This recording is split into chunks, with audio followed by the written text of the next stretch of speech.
pledge allegiance to the flag of the United States of America and to the republic for which it stands, one nation, under God, indivisible, with liberty and justice for all. All right, we have 4 board members present, and Dr. Jackson is with us this evening via telephone. Okay, first up on the agenda is approval of the agenda and items to be tabled, postponed, or removed. We have none at this time. So we don't have to vote. Well, I guess we can discuss it. We have an item. Do you approve it with it or not? What's your question? We're not going into closed session. It was only on there as an option. Does it have to be taken off? No, it doesn't, but you That's what I just need said. to approve the agenda Yes. as presented. Yes, that's what I said. Okay, we're good. All right. Approve the agenda as is. So, do I have a motion to approve the agenda as is? Mr. Hall will make the motion. Ms. Keene will second. All those in favor, please signify by saying aye. Aye. Aye. Motion passes. Okay, we have approval of the minutes of the regular meeting that was held on June 23rd, 2025. Mr. Nelson makes the motion. Mr. Hall will second. All those in favor, please signify by saying aye. Aye. Aye. Aye. Okay, approval of the minutes from the special meeting that was held July 7th, 2025. We have a motion for approval. Ms. Keene will make the motion. Mr. Hall will second. All those in favor, please signify by saying aye. Aye. Aye. Okay, next up, delegations. We have none at this time. Okay, on to superintendent's report and academic update. I just have a few things that I want to review with you. The first one is to let you know that the state, as of July 1st, has approved all our school crisis plans that were due, and so it's a good thing that we are ready to start the year, and those, we appreciate the principals for getting those completed, and they have been approved.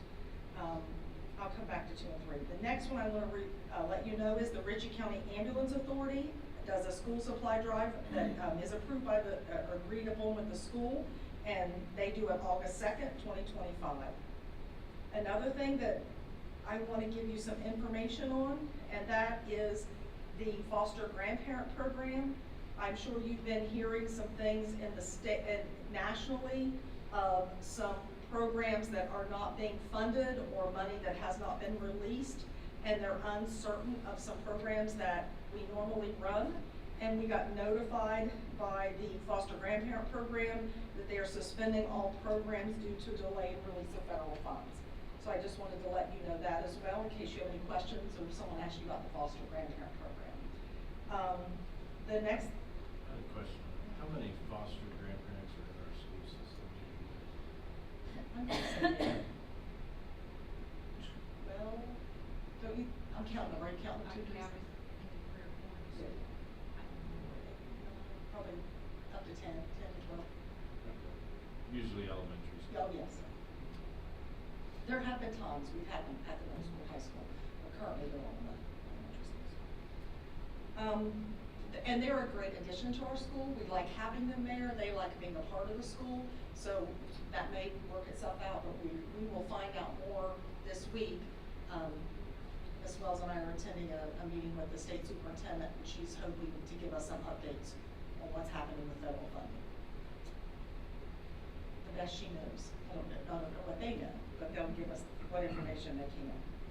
But I just like to keep you guys up on that because that may be a question someone asks you, why don't we have it? Well, because their funding wasn't released. The next thing that I want to talk about is a little bit about the 2025 legislation and education summary. In front of you, I have a couple of things, but the first thing I want to tell you, between Senate bills and House bills, there were about 30 different things that could have affected education, whether it be charter schools, public schools, posting of jobs, certification, things with students, things that we have to look at and make changes based on. And with that, I just shared with you today, it's called a County Board of Education action items. So we are provided by the State Department what's called a green book, and it has all the legislative changes in it. It's probably an inch, half an inch thick, pretty thick. And then this is provided to us as well, and it gives us some of the things that we have to deal with in making sure that we are compliant with things that happened in the legislature last spring. And a couple of the ones, so I'm just sharing this with you today, and as we move forward in the next few meetings, as we take care of some of these, I will let you know, oh, by the way, that was out of Senate bill, and this is why we're making that decision. And so tonight, I have a couple that I want to share with you. One is Senate Bill 280, displaying official U.S. motto in public schools. You have another paper in front of you, and it has a little "In God We Trust," and it says, Mike A. Zinger, Senator of Wood, Wirt, Pleasance, and Ritchie, asked that they provide us this information. We are to post that in all of our schools, but we could not use public funds to purchase it based on legislation. So it had to be donated. And so this lets you know where our donation is coming from, and that we will be provided those to meet the Senate Bill 280. I just wanted to let you know that that is in place. We appreciate the fact that those will be provided for us. They meet the requirements as set forth in code. So there's one per school? One per school. And it goes in the central? Absolutely. Has to be in like a commons area, I think is what it says. And so I just wanted to let you know that we will be getting those soon, and they will be in the schools. Another thing that Jackie McGregor and I have been working on is a couple things. One that you think probably doesn't have anything to do with us, but it does. And that is Senate Bill 652, expanding cardiac arrest provisions to applicable to elementary schools.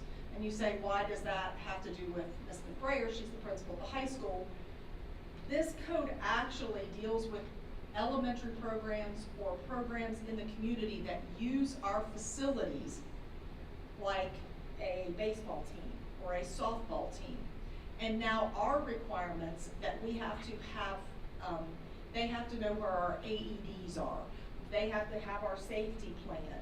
So if we approve someone to use our facility, we've now gone back and make sure that they have someone on staff that knows CPR.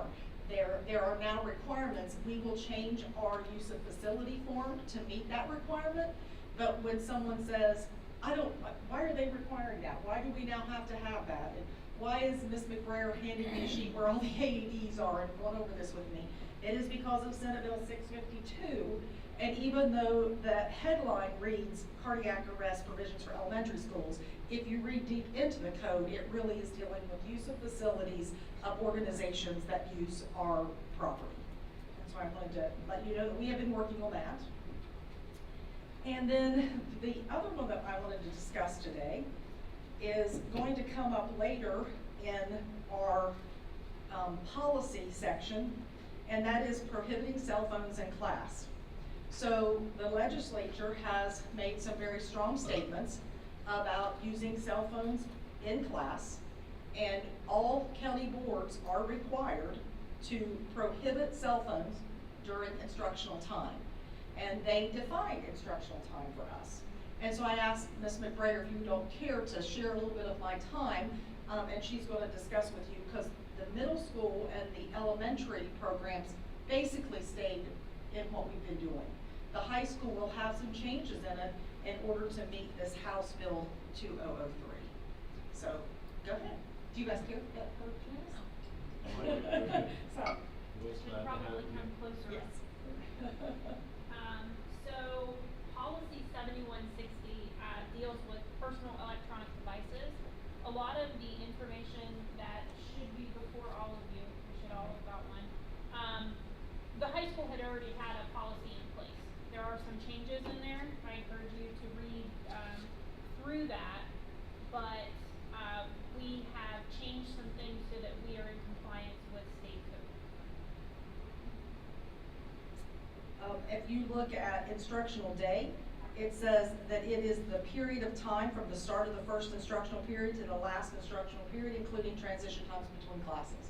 They defined it in code of when We have to say you can't have your phone. Their strong statement with that, and in agreement with that, is that to maintain a school environment that is conducive to maximizing student learning and academic achievement and free from disruption to the educational process. Students' personal, and it's called PEDSs, personal electronic devices, shall be regulated in school in accordance with the policy established by West Virginia Code 182-46. So along with the Senate bill, then they make the change to that code. So I want you to know that Ms. McBrayer has worked hard on this, making sure that we've covered everything from extracurricular, even giving them some communication advices, making sure students use cell phones responsibly. And then the last part has to deal with, you now have to state in code what the violations will be. And it was specific in legislation of what parts had to be in this code. And so she did a nice job helping us make sure we have those followed. So did they put the phone in their locker? When That they- is what the high school is going to do.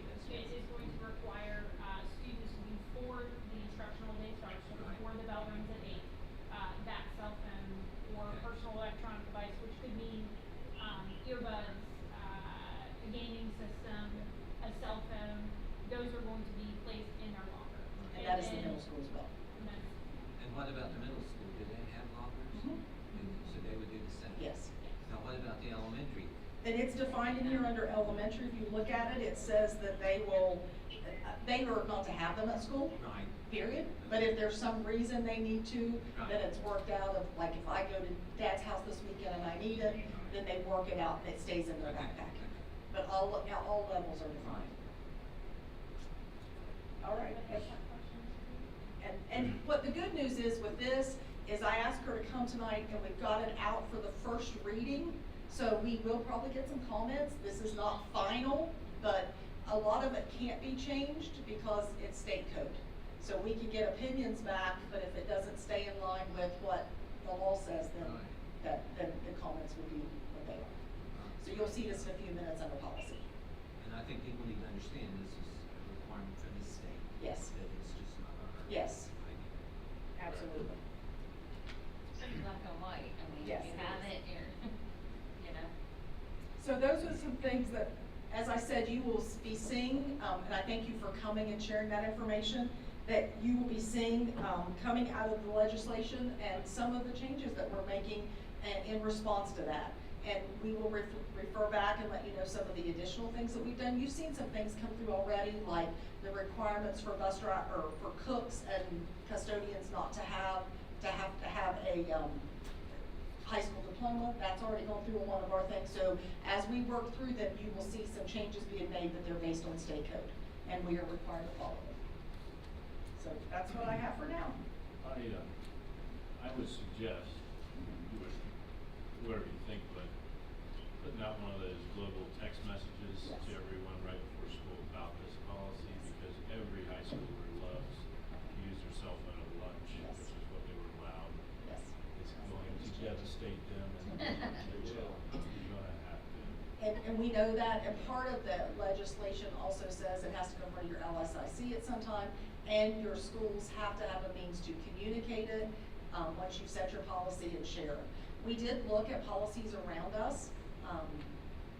They're all very mirrored to each other. We saw Doddridge looks almost like this, Wood, Pleasance is still working on theirs. We looked at Jackson, so we've pulled multiple policies and they all look like this, because that's what the state code says. So, I just wanted to share that with you this evening, before we get to policies. State code, state code. That's right.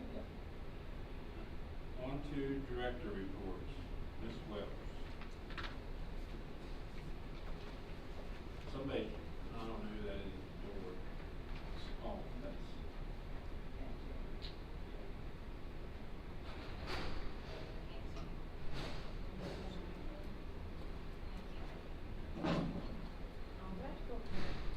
Let's get on. Can I just stand here? The microphone is on. I know, I don't speak very loud, so. So I'm just giving you a little bit of an update. I had attended the Department of Ed Summer Finance Conference July 8th through the 10th, I think it was last week. One of the main topics, of course, was federal programs. So they kind of went over understanding the federal budget. Is she talking to me? Okay.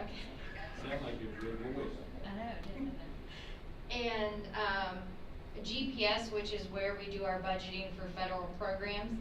So they did go over that, and the monitoring tools, there's gonna be more monitoring for federal programs, and they're gonna do that within that GPS system as well.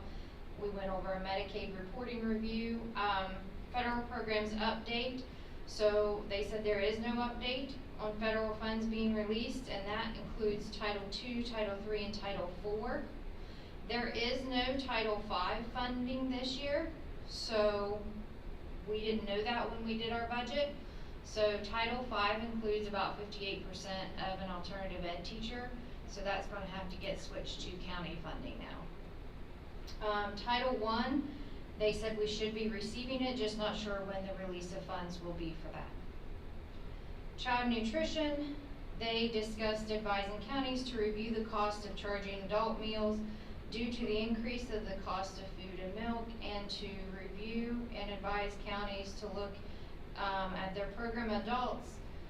And they didn't have much guidance because they said there is suggestions, but there's nothing written down that says who could be a program adult and who's not.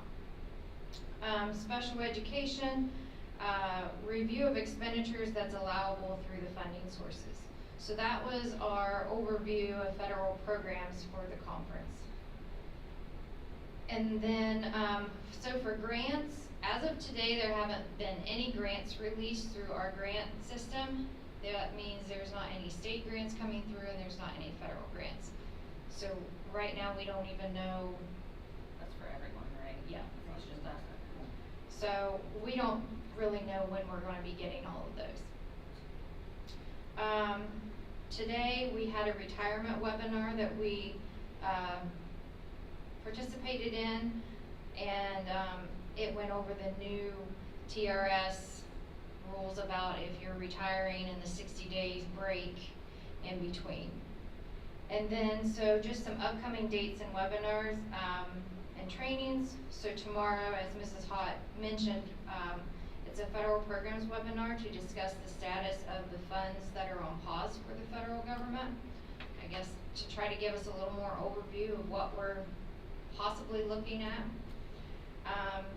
And July 21st and 22nd, or July 23rd and 24th, there is a federal program summer conference coming up as well to go over funding sources and budgets. And then August 19th is a certified list webinar. Any questions? What's that mean, the certified list? So that's when we certify who we have in employees, what funding sources, and how we get our state aid for the next year. That's a good question. Thank you. Thank you. On to consent items. I ask that you approve the 7 consent items listed. The first one is an agreement with West Virginia University Parkersburg for field placement experience for pre-service teachers. The second is an activity that the communities and schools is co-partnering with FRN. That was supposed to be a June activity, and then the weather came and it has now been moved to September. And it also has been moved to the 4-H grounds. Approved non-resident transfers and in-county resident transfers. And you have received the fall sports schedules for the high school, and you have all of those, including the JV schedules. And I've provided those to all the board members as well as the newspaper, a hard copy of those. And then you also have the middle school fall sports schedules. The only one that you have missing is golf, and that is because we are in the Parkersburg Golf League and they have not completed that schedule. But as soon as they do, we will get that to you as well. For middle school, did I say high school? For middle school. You didn't say it. Okay, so middle school is the one we're missing. We have the high school golf, we don't have the middle school golf. Thank you. And also I have a list of approved support organizations for the 24-25 school year that I ask that you approve. Those consent items as listed on the agenda, I ask for an approval. Okay, do we have a motion to approve the 7 consent items as listed. Ms. Keen makes the motion. Mr. Nelson will second. Any discussion? All those in favor, please signify by saying aye. Aye. Aye. Aye. On to policies.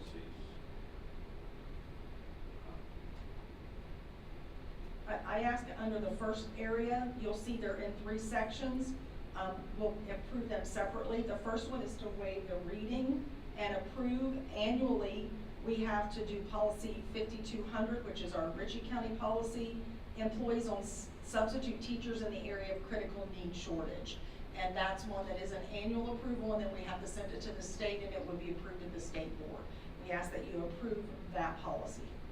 Okay, we have a motion to approve policy 5200. Mr. Hall makes a motion. Mr. Nelson will second. All those in favor, please signify by saying aye. Aye. Motion passes. And the next one is to approve the first reading, and that is the policy that we discussed earlier about personal electronic communication devices. And we ask that you put policy 7160 out on comment for its first reading. Okay, we have a motion to approve the first reading of policy 7160. Ms. Keen makes the motion. Mr. Hall will second. All those in favor, please signify by saying aye. Aye. Motion passes. The last one is to approve the, for second reading, which is the employee uniform policy. We got one response back on that policy when it was put out, and it said basically that they felt like that uniforms were important, and for working during the day, they think it's important for bus drivers especially to be recognized, and they didn't have anything negative to say, just basically consistency with the staff was important. So we are to share any comments we get, and that's what we got on the uniform policy. But I ask now that you put it out for reading for the second time. Okay, we have a motion to approve for the second reading regarding policy 8020. Mr. Hall makes a motion. Mr. Nelson will second. All those in favor, please signify by saying aye. Aye. Aye. Motion passes. On to personnel. In the first section, we have 2 resignations, and they are both from the summer program. Carrie Aliff as the special ed instructional transportation bus aide, and Paula Summers as an outdoor rec camp teacher. I ask that you approve those 2 resignations. We have a motion to approve the 2 listed. Ms. Keen makes the motion. Do I have a second? Mr. Hall will second. All those in favor, please signify by saying aye. Aye. Aye. Okay, resignation submitted after publication of agenda. We have a resignation that we are going to take pending a hiring, and that is the resignation of Carrie Grice, or as you all know, Carrie Grice, the Director of Operations and Management for Ritchie County Schools. This will be effective July 31st, 2025. I ask that you approve that resignation after publication. Okay, we have a motion to approve resignation after publication. Mr. Hall makes the motion. Ms. Keen will second. Get my neck work out here. I know what Tori goes through. All those in favor, please signify by saying aye. Aye. Motion passes. Employments or transfers and rescissions. And we have 4 of those this evening. First, we would like you to approve Sonia Hott as the Director of Student Support Services, Chris Hilvers as the Assistant Principal with Athletic Duties at Ritchie County High School, Lauren Goff and Cynthia Morgan both as aides, substitute aides. I ask that you approve those as stated on the record. Okay, we have a motion to approve the 4 as stated. Mr. Nelson makes the motion. Do I have a second? Ms. Keen will second. All those in favor, please signify by saying aye. Aye. Motion passes. Okay, on to, next up on the agenda is employee suspension. I ask that you all approve a suspension for a employee at Ritchie County High School for 2 days unpaid. take effect in August. Okay, do I have a motion to approve the suspension as discussed? Superintendent, we do have to say the employee's name, correct? Yes. All right, I make a motion that we approve a 2-day unpaid administrative leave for Saratoga, Ritchie County High School. Okay, I have a motion of Dr. Jackson. Do I have a second? Mr. Nelson will second. Any discussion? All those in favor, please signify by saying aye. Aye. Aye. Motion passes. Okay. Allowed and authorized payment of bills. Hold on. $1,064,338.13. I ask that you approve the payment of bills in that sum. Do I have a motion to approve the payment of bills in the sum of $1,064,338.13? I'll probably get it wrong next time. Ms. King will make the motion. Mr. Nelson will second. All those in favor, please signify by saying aye. Aye. Aye. Motion passes. Next up is financial request for approval. The first one is to approve the sealed bid for 95% group for coaching, Ritchie County Elementary, in the amount of $67,600 and effective July 15th. And then we ask that you approve us to declare 2 buses for surplus property, and we will ask for those through sealed bids. So ask that you approve those 3 items. Do I have a motion to approve the financial request as discussed? Mr. Hall will make the motion. Ms. Keene will second. All those in favor, please signify by saying aye. Aye. Aye. I have a question. How many years have we used the 95%? Several, right? Oh, yes, it's been very effective. I think so too. Oh, is it? Yes. So 6. Yeah. Next up is we have requests for agenda items for the next board meeting. Okay, any board member committee reports? All right, the next meeting will be held on Monday, July 28th at 6 p.m. right here at the Ritchie County Board of Education office. And we do want to let you know that we feel as if we will need to have a special meeting, and we will get that information out. It will be the 22nd, and that is dealing with personnel, mainly trying to get things ready for school to start. So just wanted to let you know that as well. May have a couple policies on it that need to be done before school begins, but letting you know that I've requested to the board for that. So that'll be July 22nd, 6 p.m. Yes, yes. And then the regular one will be on the 28th. And the 28th, right? Yes. So the 22nd is on Tuesday? Yes, it is. Okay, do I have a motion for adjournment at 6:28 p.m.? Mr. Hall will make the motion. Ms. Keene will second. All those in favor?